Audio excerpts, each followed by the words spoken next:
crowds, concerts, celebrations, like a fireworks celebration. Oh my goodness, so many of my clients have come to me because they have just felt overwhelmed, anxious, and stopped really enjoying life because being around a ton of people in a cramped space just causes too much overwhelm. So what I'm sharing with you today is what I've shared with them. I'm so excited to share this one tool that can help make all the difference to help you spot and stop the energy drains. If we haven't met yet, my name is Irina Miller. I'm an energy alchemist, and my love is to connect you, empathic, curious seekers, to the sacred practices and tools that enable you to step into the life that you are born to live. Now, let's talk about this. When you have had a moment being out in a crowd and the rush of emotion like a wave has taken over, it can stop a person in their tracks.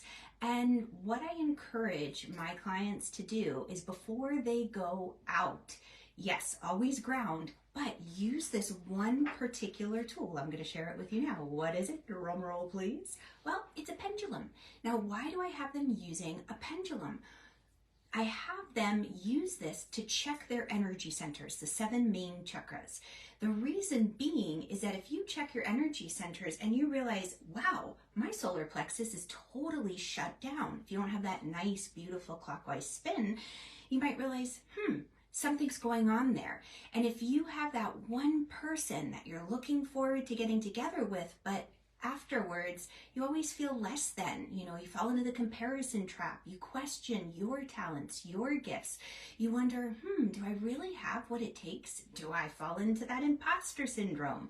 Well, if you had checked your chakras before going out, you might have discovered the solar plexus was shut down.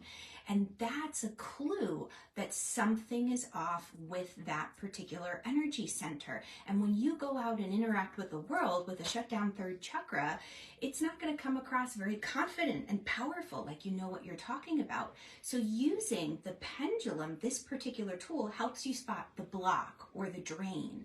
Then you can be validated, because you might wonder, why do I always feel that way around that person? No one else does. Well, their 3rd chakra might be functioning just fine. It might be something from the ancestral lineage or your past, something your spirit came in to overcome or to synesthetize. What I encourage you to do is check your 7 chakras using the pendulum and make sure that they are running in a healthy and smooth way. If you're not sure how to do that, if you're wondering about the chakras, then drop a heart emoji below and I'll share some more information with you. But when you have that validation that it's not just you experiencing it, that something else is going on beneath the surface, it enables you to take action. What is that action? Well, practicing good energetic hygiene. I always encourage my clients, just like washing their hands, it's important to wash your energy field. Think of it like washing your hands. I call it root, flush, fill. When you've checked in with your chakras and you figure out what's going on, anchor yourself, ground, root. If you don't have a grounding practice, drop a little tree emoji in the comments below and I'll share one with you. But you ground. Then flush everything out of your space that isn't serving your highest, whether it's your thought or someone else's, and then refill up with a beautiful golden light. Why golden? Well, it's a neutral energy, and what you do at that point then is you change your whole energetic dynamics and you attract a whole different crowd of people. So when we talk about manifesting or attracting energy, it really comes down to where is your vibration? Where are you vibrating? Because if you're vibrating in a place of lack or poverty mentality or imposter syndrome, if your chakras are shut down, and this beautiful sacred tool, the pendulum, can help you figure that out in the beginning as you're learning to speak this language of energy. When you figure that out, you're like, oh, well, now I can do something about it. Half the time, if we don't know what the issue is, how can we find a pathway towards healing or a solution towards rectification, to claiming your power?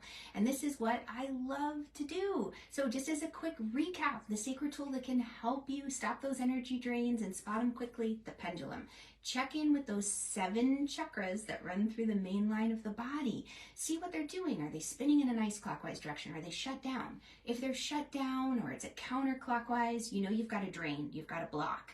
And that's a good clue. Wow, well, if I go out into the world like this, then I'm going to draw other people who either prey upon that imposter syndrome or low self-esteem. They want to be a bully and push me around. Or you might just not be able to find your voice to ask for that promotion and that raise, to value yourself. Know what your chakras are doing, because when you do, everything changes. The next step then would be to know the practices, not only to maintain good energetic hygiene, but how to balance the chakras. And that's a conversation for a whole other time. We go into a lot more detail with that. So if you want to know about the chakras, and drop a little flower emoji, let's say, in the comments below. But this is wonderful. Thank you so much for joining me today. I'd love to continue this conversation with you. So make sure you click the links around this video. Let's continue to play energy and grab your pendulum. It's one of the greatest sacred tools to have in your toolbox. All right, lots of love, and I'll catch you on the flip side. Bye, guys. Oh, hey, P.S. If this has helped you, make sure you share it with a friend, because the more that we can vibrate at a higher level, it changes the energy of the world completely. So we move towards that heart-based view. All right, catch you later. Bye, guys.